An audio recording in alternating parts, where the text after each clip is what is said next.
Hello welcome to my channel. ಯಾರೆಲ್ಲ ಭಾಗ 1 ಮತ್ತು ಭಾಗ 2 ನೋಡಿಲ್ಲ, ಈ ಕೂಡಲೇ ನೋಡಿ, ತುಂಬ ಇಂಟ್ರೆಸ್ಟಿಂಗ್ ಆಗಿದೆ.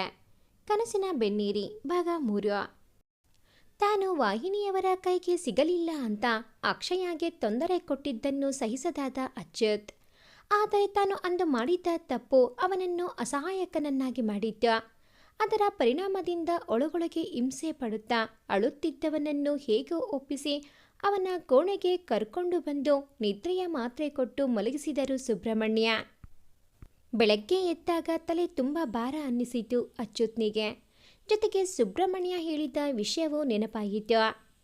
ಹಾಗೆಯೇ ಮಂಚದಲ್ಲಿ ಕುಳಿತು ಯೋಚಿಸಿದವನು ಒಂದು ನಿರ್ಧಾರಕ್ಕೆ ಬಂದಿದ್ದ. ಅದು ಗಟ್ಟಿಯಾಗುತ್ತಿದ್ದಂತೆ ಕೆಳಗಿಳಿದು ಸುಬ್ರಹ್ಮಣ್ಯರವರನ್ನು ಹುಡುಕಿಕೊಂಡು ಬಂದ. ಮನೆಯಲ್ಲೇ ಇದ್ದ ಆಫೀಸ್ ಕೋಣೆಯಲ್ಲಿ ಏನೋ ಮಾಡುತ್ತಿದ್ದವರು ಕಾಣಿಸಿದರು. ಅತ್ತ ನಡೆದ. ಮಣಿ ಕರೆದ. ವಯಸ್ಸಲ್ಲಿ ದೊಡ್ಡವರಾದರೂ ಗೆಳೆಯರಂತಿದ್ದರು ಅವರಿಬ್ಬರು. ಆ ಸಲಿಗೆಯಿಂದಲೇ ಹೆಸರಿಡಿದು ಕರೆಯುವುದು ಅವನು. ಅವನ ಕಡೆಗೆ ತಿರುಗಿದವರು. ಎದ್ರ ಬಂದೇ ಇರಿ, ಶಾಮುನಿಗೆ ಕಾಫಿ ತರಲು ಹೇಳಿ ಬರ್ತೇನೆ ಎಂದು ಅಲ್ಲಿಂದ ಹೊರಡಲು ಅನುವಾದವರನ್ನು ತಡೆದು, ಮಣಿ ಇವತ್ತೇ ಅರ್ಜೆಂಟಾಗಿ ಒಂದು ಪ್ರೆಸ್ ಮೀಟಿಗೆ ವಾಹಿನಿಯವರಿಗೆ ಕರೆ ಮಾಡಿ ಬರೋಕ್ಕೆ ಹೇಳಿ ಎಂದ ಗಂಭೀರವಾಗಿ. ಈ 2 ವರ್ಷದಲ್ಲಿ ಇದೇ ಮೊದಲು ಅವನು ಹೀಗೆ ಹೇಳಿದ್ದು. ಆಶ್ಚರ್ಯ ಉಂಟು ಮಾಡಿತು ಅವನ ನಿರ್ಧಾರ. ಜೊತೆಯಲ್ಲೇ ಭಯ ಆಯಿತು. ನಿನ್ನೆ ಅವರು ಹಾಗೆ ಮಾಡಿದ್ದಕ್ಕೆ ಏನಾದರೂ ಗಲಾಟೆ ಮಾಡ್ತಾನಾ ಅಂತ. ಏನಿದು ಅಚಾನಕ್ಕಾಗಿ ಈ ನಿರ್ಧಾರ? ನಿನ್ನೆ ಅವರು ಹಾಗೆ ಮಾಡಿದ್ರು ಅನ್ನುವ ಸಿಟ್ಟಿಗ? ಏನಾದರೂ ಹೆಚ್ಚು ಕಮ್ಮಿ ಮಾಡ್ಕೊಳ್ಳಲ್ಲ ತಾನೇ? ತನ್ನ ಮನದ ಅನುಮಾನವನ್ನು ಅವನ ಮುಂದೆ ಕೇಳಿಯೇ ಬಿಟ್ಟರು. ಅವರ ಭಯ ಹರಿತವನು, ಹಾಗೆಲ್ಲ ಏನೂ ಆಗಲ್ಲ, ಸಾಕು ಇಷ್ಟು ದಿನದ ಅಜ್ಞಾತವಾಸ. ನನ್ನ ಆ ಒಂದು ತಪ್ಪಿನಿಂದ ಸಾಕಷ್ಟು ನೋವು ಅನುಭವಿಸಿರ್ತಾಳೆ. ಇನ್ನೂ ಹಾಗಾಗೋದು ಬೇಡ. ಜನರ ಮುಂದೆ ಬರ್ತೀನಿ, ಅವರು ಕೇಳೋ ಪ್ರಶ್ನೆಗಳಿಗೆ ಉತ್ತರಿಸ್ತೀನಿ ಹೇಳಿ ತನ್ನ ಕೋಣೆಗೆ ನಡೆದ. ಹೆಂಡತಿ ಮಗುವಿನ ಮೇಲೆ ಪ್ರೀತಿ ಇದ್ದರೋ ಅವರ ಬಳಿ ಹೋಗಲ್ಲ. ಇಲ್ಲಿ ಒಬ್ಬನೇ ಕೊರಗೋದು ತಪ್ಪಲ್ಲ. ದೇವರೇ, ಇದೆಲ್ಲ ಯಾವಾಗ ಸರಿ ಹೋಗುತ್ತೋ ಎಂದು ಯೋಚಿಸಿದ ಸುಬ್ರಹ್ಮಣ್ಯರವರು ಅವನು ಹೇಳಿದಂತೆ ವಾಹಿನಿಯವರಿಗೆ ಕರೆ ಮಾಡಿ ಬರಲು ಹೇಳಿದರು. ತನ್ನ ಕೋಣೆಗೆ ಹೋದವ ಸ್ನಾನ ಮಾಡಿ ತಯಾರಾಗಿ ತಿಂಡಿ ತಿಂದು ವಾಹಿನಿಯವರಿಗಾಗಿ ಕಾಯುತ್ತಾ ಕುಳಿತ. ಇತ್ತ ಸುಬ್ರಹ್ಮಣ್ಯರವರಿಂದ ಕರೆ ಬಂದಿದ್ದೇ ತಡ. ಎಲ್ಲ ವಾರ್ತಾವಾಹಿನಿಯಲ್ಲೂ ಅದೇ ಬಿತ್ತರವಾಗತೊಡಗಿತು. ಇಷ್ಟು ದಿನ ಮರೆಯಲ್ಲಿದ್ದ ರಾಕ್ ಸ್ಟಾರ್ ಅಚ್ಯುತ್, ಮಾತುಕತೆ ಅಚ್ಯುತ್ನ ಜೊತೆ. ಮೌನಕ್ಕೆ ಶರಣಾದ ರಾಕ್ ಸ್ಟಾರ್ ಇಂದು ನಮ್ಮ ಜೊತೆ. ಜಸ್ಟ್ ಮಾತಲ್ಲಿ ಕಾರ್ಯಕ್ರಮದಲ್ಲಿ ವೀಕ್ಷಿಸಿ. ಹೀಗೆ ಏನೇನು ಶೀರ್ಷಿಕೆ ಇಟ್ಟು ಬ್ರೇಕಿಂಗ್ ನ್ಯೂಸಲ್ಲಿ ಬಿತ್ತರವಾಗುತ್ತಿತ್ತು. ಸ್ವಲ್ಪ ಹೊತ್ತಿಗೆಲ್ಲ ಬಂದ ರಿಪೋರ್ಟರ್ಗಳು ಅಚ್ಯುತ್ನನ್ನು ಸುತ್ತುವರೆದು ಕುಳಿತು ಅವನ ಮಾತಿಗಾಗಿ ಕಾದರು. ಇಷ್ಟು ದಿನ ತಾವುಗಳು ಒತ್ತಾಯಿಸಿದರೋ, ಅವನ ಹಿಂದೆ ಅಲೆದರೋ ಮಾತಾಡದಿದ್ದವ ಅವನಾಗಿಯೇ ಕರೆದಿದ್ದ. ಅದು ಸಹಜ ಕುತೂಹಲವನ್ನು ಸೃಷ್ಟಿಸಿತ್ತು. ಅವರ ಎಣಿಕೆಯಂತೆ ಮೌನ ಮುರಿದ ಅಚ್ಯುತ್, ನಮಸ್ಕಾರ ನನ್ನ ಎಲ್ಲ ಮಾಧ್ಯಮ ಮಿತ್ರರಿಗೂ ಎಂದು ಕೈಮುಗಿದು, ಇಷ್ಟು ದಿನ ಸಾರ್ವಜನಿಕವಾಗಿ ದೂರವಿದ್ದೆ. ಅದಕ್ಕೆ ನನ್ನದೇ ಆದ ವೈಯಕ್ತಿಕ ಕಾರಣಗಳಿವೆ. ಆದರೆ ಇಂದು ಬರಲೇಬೇಕು ಅಂತ ನಿರ್ಧರಿಸಿದ್ದೇನೆ. ನಿಮ್ಮದೇನೇ ಪ್ರಶ್ನೆಗಳಿದ್ದರೂ ಕೇಳಿ ಎಂದವ ಅವರ ಪ್ರಶ್ನೆಗಳ ಬಾಣವನ್ನು ಎದುರಿಸಲು ಮಾನಸಿಕವಾಗಿ ಸಜ್ಜಾಗಿ ಕುಳಿತ. ಒಬ್ಬೊಬ್ಬರೇ ತಮ್ಮ ವಾಗ್ದಾನಗಳನ್ನು ಎಸೆಯಲು ಶುರು ಮಾಡಿದರು. ಸರಿ, ಇಷ್ಟು ದಿನಗಳು ನಾವೆಷ್ಟೇ ಪೀಡಿಸಿದರೋ ಸ್ಪಂದಿಸದೇ ಇದ್ದವರು ಈಗ ಇದ್ದಕ್ಕಿದ್ದ ಹಾಗೆ ನಮ್ಮನ್ನು ಕರೆಸಿರುವ ಕಾರಣವೇನು ಕೇಳಿದ ಒಂದು ವಾಹಿನಿಯವನು.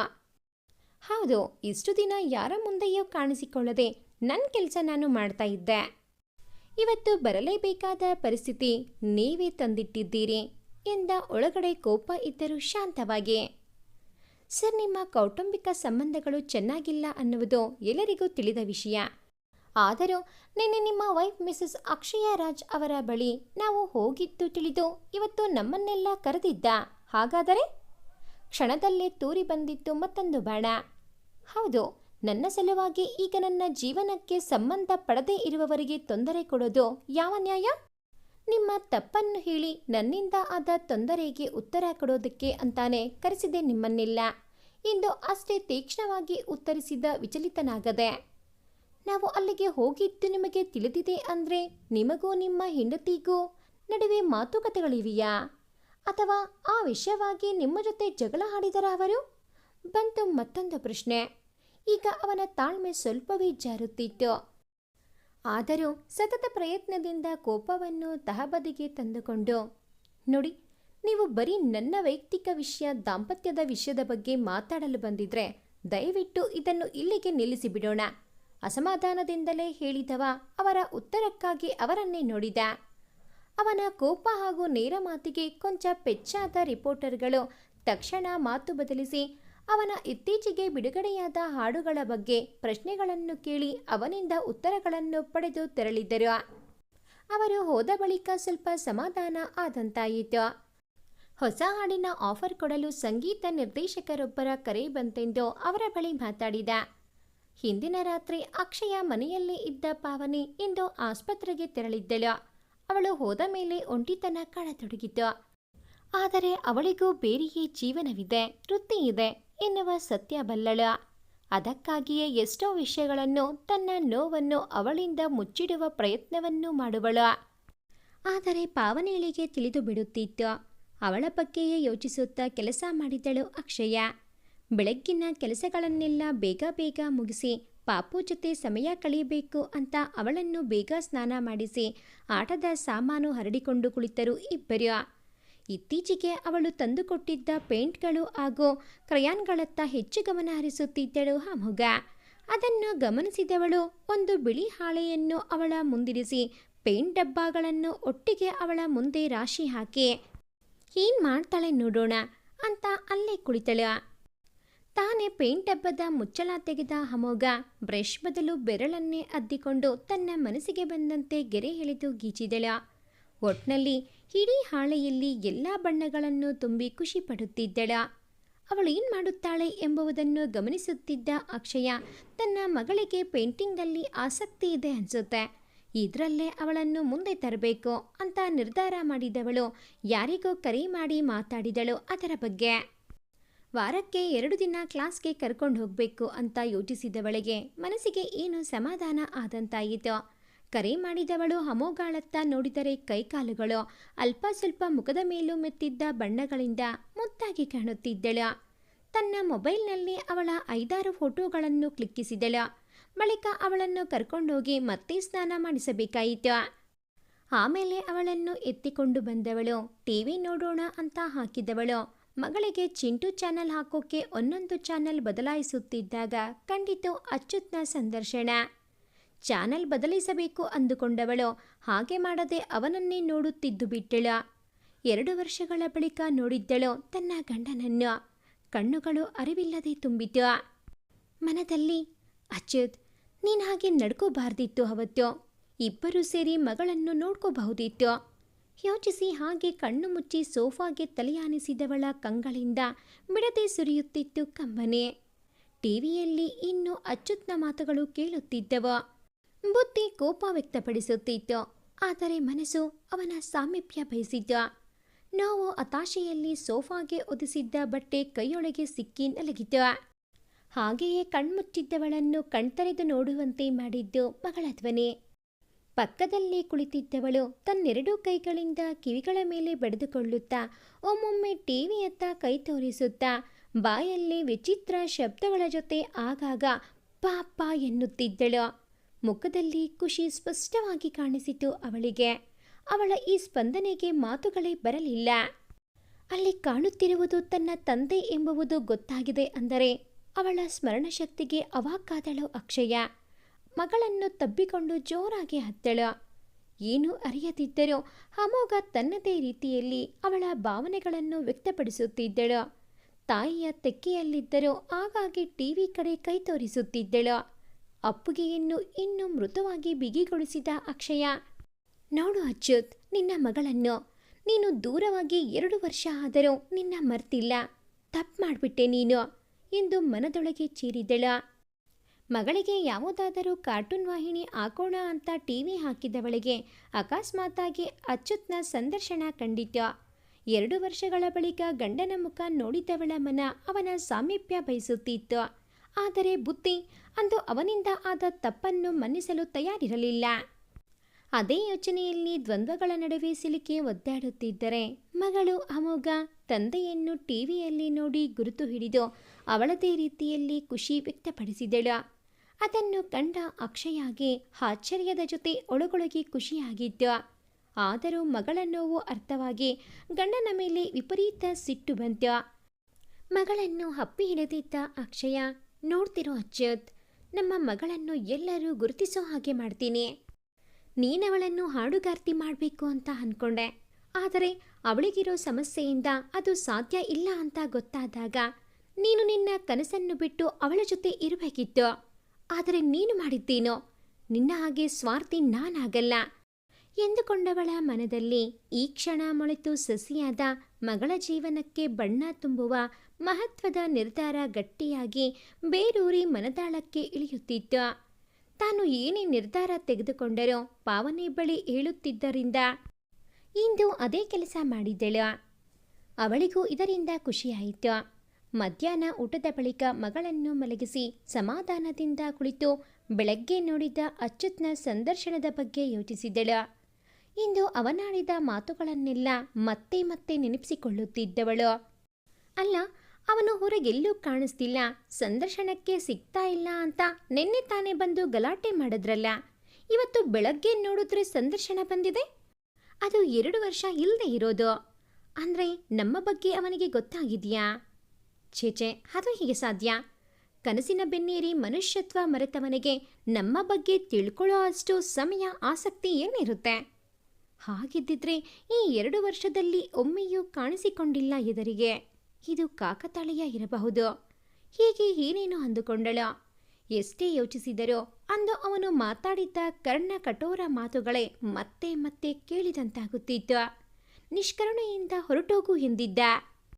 ಅಂದು ಇವಳು ಅವನ ಮನಸ್ಥಿತಿಯ ಬಗ್ಗೆ ಯೋಚಿಸದೆ ಕೋಪಗೊಂಡು ತಕ್ಷಣ ಹೊರಟು ಬಂದಿದ್ದಳು. ವಾಹಿನಿಯವರಿಗೆ ಸಂದರ್ಶನ ಕೊಟ್ಟ ಬಳಿಕ ಏನು ಸಮಾಧಾನವಾಗಿತ್ತು. ಮತ್ತೆ ಉತ್ಸಾಹದಿಂದಲೇ ತನ್ನ ಕೆಲಸದತ್ತ ಗಮನ ಹರಿಸಿದ. ಅವನು ಸಮಾಧಾನದಿಂದ ಇದ್ದಿದ್ದು ಕಂಡು ಸುಬ್ರಹ್ಮಣ್ಯರವರಿಗೂ ಸಮಾಧಾನವಾಗಿತ್ತು.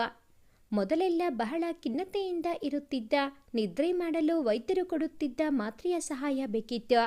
ಈಗ ಅದ್ಯಾವುದೂ ಇಲ್ಲದೆ ಅವನ ದಿನಗಳು ಕಳೆಯುವುದು ನೋಡಿ ಇನ್ನೂ ಭಯವಿಲ್ಲ ಅಂದುಕೊಂಡರು.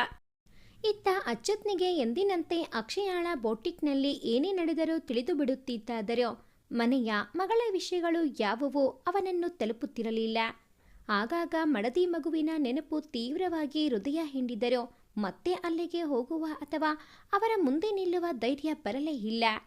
ಹೀಗೆ ಯೋಚಿಸಿದವನ ಮನ 5 ವರ್ಷಗಳ ಹಿಂದೆ ತಾನು ಅಕ್ಷಯಾಳನ್ನು ಮದುವೆಯಾದ ಆರಂಭದ ದಿನಗಳಿಗೆ ಹೋಯಿತು. ಮದುವೆಯಾಗಿ ಸ್ವಲ್ಪ ದಿನವಾಗಿತ್ತಷ್ಟೇ. ಅಂದು ಬೆಳಗ್ಗೆ ಬೇಗ ಎದ್ದ ಅಕ್ಷಯ, ಅಚ್ಯುತ್, ಈ ಮನೆಯಿಂದ ತನ್ನ ಬೋಟಿಕ್ಗೆ ಹೋಗಿ ಬರೋಕೆ ಕಷ್ಟ ಆಗುತ್ತೆ, ನಾನು ಏನು ಮಾಡಲಿ ಹೇಳು? ಇನ್ನೂ ಏಳದಿದ್ದ ಗಂಡನ ಪಕ್ಕ ಕುಳಿತು ಮುಖ ದುಮ್ಮಿಸಿ ಹೇಳುತ್ತಾ ಅವನನ್ನು ಎಬ್ಬಿಸುವ ಪ್ರಯತ್ನ ಮಾಡುತ್ತಿದ್ದಳು. ಅರ್ಧ ನಿದ್ದೆಯಲ್ಲೇ ಕಣ್ಣು ತೆರೆದು ನೋಡಿದವ ಒಂದು ಕೈಯಲ್ಲಿ ಅವಳ ನಡು ಬಳಸಿ ತನ್ನ ಪಕ್ಕಕ್ಕೆ ಎಳೆದುಕೊಂಡು, ಅಕ್ಕುಮ, ಈಗ ಗಂಡನನ್ನು ಎಬ್ಬಿಸೋದು ಎಷ್ಟು ಬೋರಿಂಗ್ ನೀನು. ಬೆಳಗ್ಗೆ ಬೆಳಗ್ಗೆ ಏನು ಬೇಡದ ಯೋಚನೆ ಮಾಡಿ ಅದರ ಬಗ್ಗೆ ತಲೆ ಕೆಡಿಸ್ಕೊಳ್ಳೋದು ಬಿಟ್ಟು ಹೀಗೆ ಹತ್ತಿರ ಬಂದು ಮುದ್ದಾಗಿ ಎಬ್ಬಿಸಬಾರ್ದಾ? ಇನ್ನಷ್ಟು ಎಳೆದು ಅವಳ ಮುಖ ತನ್ನ ಮುಖದ ಸನಿಹ ಬರುವಂತೆ ಮಾಡಿ ಕೇಳಿದ.